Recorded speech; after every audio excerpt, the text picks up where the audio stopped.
Hello, hope you're well. Right, this is going to be a bit of a jarring ABP Rambles. So yeah, enjoy the ride. Buckle up, get a drink, and make sure you've been to the toilet. So, I hate it when people talk to me about their dreams, because I'm just like, okay then, cool. However, the other night, I had a dream that I went to Buckingham Palace and I met Katie Hopkins, of all people.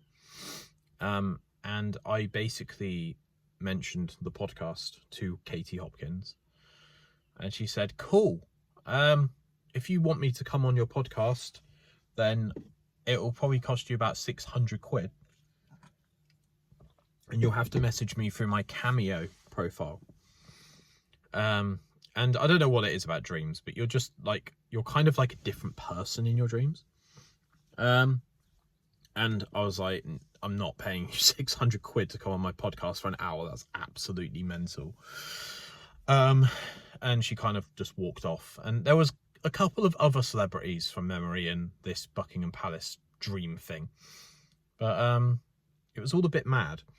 And then about an hour later in dream time, I got a phone call from Che Amy Dorval, who I've had on the podcast recently. And she messaged me saying, Ben, I'm stuck in a ditch. Come and rescue me. And gave me her location. So I jump in my car, which isn't my car. It's not the usual car that I have. It's another... Like, why are dreams like this? Where it kind of just... Everything's like a puzzle in real time and no one really... Like, it's always like, oh, it looked like your mum's house, but it wasn't your mum's house. And it's just like, oh, God. So I go to pick up Che and throw her in the back of the car. I think at this point my girlfriend's in the car on the passenger seat. And yeah, it's just... just don't know what's going on. But I woke up thinking, yeah, that was definitely a dream. Like, I used to have this recurring dream where I would win lottery.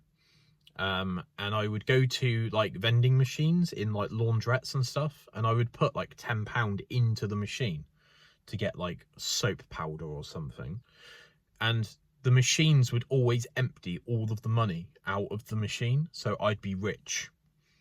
And then I'd wake up like, oh, for fuck's sake, like just stupid dreams, like, oh, I'm not rich. At least I didn't break a vending machine though. But yeah, there we go. I want to give a quick shout out to a YouTube channel who is massive compared to me. This seems to be a recurring thing. Where this guy, Ed Spratt, it might be Ed Pratt, actually. Ed Pratt. Yeah, it is Ed Pratt. He's famous for riding a unicycle around the world. And I think previously he's done something like Source to Sea. But basically, he has gone to the first point of the River Thames. I think it's called Thames Head, something like that. It's like a big rock spring thing. And he has gone on an adventure to go from point A to point B. And point B is literally the River Thames in London. And one of his sort of constraints for this challenge is he can't leave the river. He can't leave the water unless he is sleeping. Because sleeping in a river is not good for you. And it's just a really genuinely fascinating couple of videos that he's put up. I hope that series part 3 will be out soon, because I think the series is actually going to Patreon, and if you join his YouTube channel as a member, which requires money, then I think it's all up there now. But I feel like YouTube is made for these exact people, where like you've got a whiteboard and you're like having a bit of a think about what you want to do next on YouTube, and he gets this idea and he actually just goes and does it. He just buys a kayak and puts it in someone's house and then meets the person and stays the night in their spare room. And one thing that really like shone in this series from the 2 episodes that I've watched is the kindness of strangers in the countryside compared to people in cities. who just want to get to where they're going. Like, every time I go to London, every time I go to Bristol and all these places, it just feels like you're in the way. Whereas the countryside and rural areas, it feels like everyone's got like a sense of community about them. And it really does show in this video. It really does sort of resonate.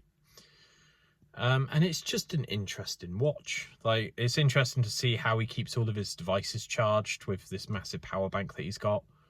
It's interesting that he's bought like a rucksack backpack thing, and it's completely waterproof, and he's like pushing it through the river.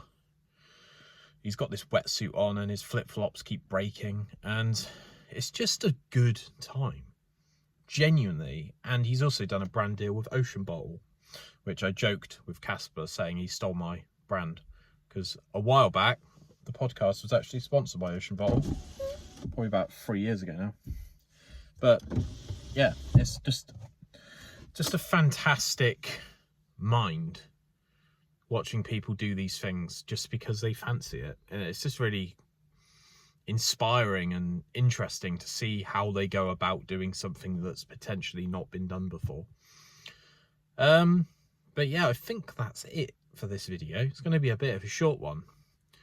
And yeah, so if you've got any YouTube goals this year as a YouTuber yourself, then let me know them down below. Because I've got a couple of ideas floating around in my head, but I'm trying to think about how I can actually execute them before reading them out. And yeah, so let me know your weirdest dream down below if you fancy it. And also let me know what your YouTube goals for 2025 are. But yeah, all good. Speak to you soon, guys. Bye-bye.